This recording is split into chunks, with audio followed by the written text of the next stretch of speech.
এটা এখন না 3-4 বছর ধরেই হয়ে যাচ্ছে। মানে যখনই কিছু আমাদের প্রোগ্রাম হবে, ইভেন্ট হলো, কিছু হলো, সব সময় আমাদেরকে ফান্ড নিয়ে আটকে দেবে। কেন আটকাবে? আমাদের ছোট কলেজ, তাই জন্য আপনি এরকম করবেন? এটা আমাদের জিবি প্রেসিডেন্ট বিবেক গুপ্তা। ক্যান্সারে নেই আর ভয়, NCRI এ হবে এর জয়। আপনাদের ভরসায় নেতাজি সুভাষচন্দ্র বোস ক্যান্সার হসপিটাল। সরস্বতী পুজো নিয়েও এবার তৃণমূল বনাম তৃণমূল। কলেজে পুজোর ফান্ড চাইতে গেলে কমিশন চাইছে তৃণমূল বিধায়কের আত্মসহায়ক, অভিযোগ তৃণমূলের ছাত্র পরিষদের। এমনই চাঞ্চল্যকর ঘটনা ঘটেছে কলেজ স্ট্রিটের চিত্তরঞ্জন কলেজে। এখানকার পরিচালন সমিতির সভাপতি ছিলেন বিবেক গুপ্ত, যিনি আবার জোড়াসাঁকোর তৃণমূল বিধায়কও। তার আত্মসহায়কের বিরুদ্ধে চাঞ্চল্যকর অভিযোগ তোলা হয়েছে ওই কলেজেরই তৃণমূল ছাত্র পরিষদের ইউনিটের তরফে। টিভি প্রেসিডেন্টের পিএ আছে, ফ্রেন্ড আছে, কে আছে আমি জানি না, সে 30% কমিশন চায় সবার থেকে, নইলে বলে পার্সোনালি ফোন করো, তোমাদের সাথে আমি কথা বলবো। টিভি প্রেসিডেন্ট জোড়াসাঁকোর এমএলএ বিবেক গুপ্তা, আমাদের দলেরই এমএলএ। আমি এটাই বুঝতে পারি না আমাদের দলের এমএলএ কেন আমাদেরই এরকম চাপ দেয়। সেদিন সরস্বতী পুজো, এখন পর্যন্ত আমাদের কিছু হয়নি। মানে আমাদের নিজেদের পকেট থেকে, মানে বাড়ি থেকে টাকা নিয়ে আসো, নিজেরা পুজো করলে করো, নইলে করবে। পরিস্থিতি এমন জায়গায় পৌঁছেছে যে বিষয়টি নিয়ে সঙ্গে সঙ্গে পদক্ষেপ করেছে তৃণমূলের শীর্ষ নেতৃত্ব।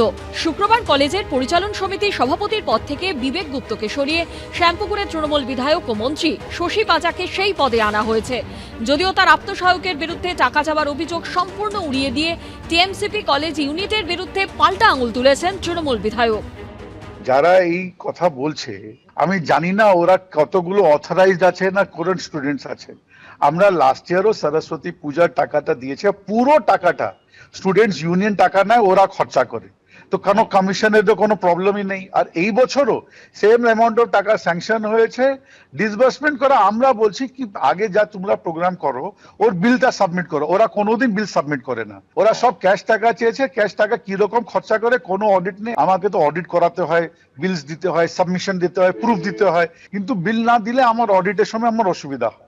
আমার পিএ এর সঙ্গে তো কোনো, আমার পিএ এর মধ্যে কোনো ইনভলভই নেই। আমার তো সরস্বতী পুজোর ফান্ড তো এসে গেছে 70,000, কমিশন চাননি কখনো আমাকে। তো স্টুডেন্টদের সেটা আমি কখনো শুনিও নি, জানতেও পারিনি, ফলে এই নিয়ে আমার কোনো বক্তব্য নেই।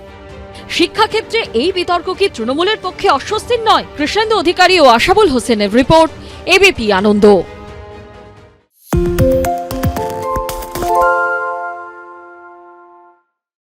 সত্য অন্তহীন, সত্যের খোঁজও তাই, সত্য সন্ধানে তাই আমরা অক্লান্ত, অকুতভয়। এবিপি আনন্দ নতুন ভাবনার প্রতীক, যা মনে মুক্ত, তথ্যে যুক্ত এবং যাবতীয় সীমানার বাঁধন থেকে মুক্ত। সীমা না শব্দটির মধ্যে লুকিয়ে আছে মানা শব্দটি, যেন চোখ রাঙানি এক অদৃশ্য বেড়াজাল, যা আটকে রাখে আমাদের এক ছোট্ট গণ্ডির মধ্যে। একমাত্র সঠিক খবরই গড়ে তুলবে এক মুক্ত সমাজ। সেই জগৎ গড়ার লক্ষ্যে কোনো সীমানার ঠুকুটি আমরা মানব না। এবিপি আনন্দ এগিয়ে থাকে, এগিয়ে রাখে।